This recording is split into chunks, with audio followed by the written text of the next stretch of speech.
Real talk lang. Ang cellphone mo, double-edged sword yan. Kasi it's either dito masisira ang buhay mo o gaganda yung buhay nyo. Kasi ang dali na lang magbabad sa mga bagay na walang kwenta, kumbaga, mga content na puro pansamantala, mga distractions na nag-aagaw ng atensyon. Akala natin okay lang, pero hindi natin alam unti-unti nawawala tayo sa tamang direksyon.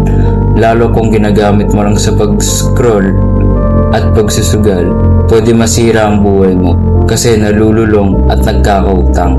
Pati maraming kabataan ngayon ginagamit ang internet sa panonood lang ng malalaswang bagay at mali yun. Parang yung katawan na nilalanghap ang hangin pero hindi nakakatanggap ng tamang oxygen. Ganun din ang isipan natin.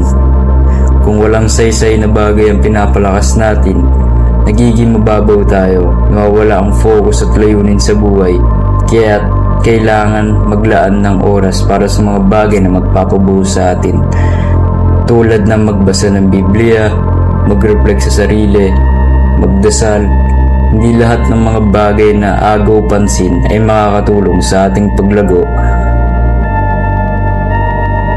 Pag pumili tayo ng mas tamang nilalaman o content, mas magaan ang pakiramdam at mas malinaw ang landas.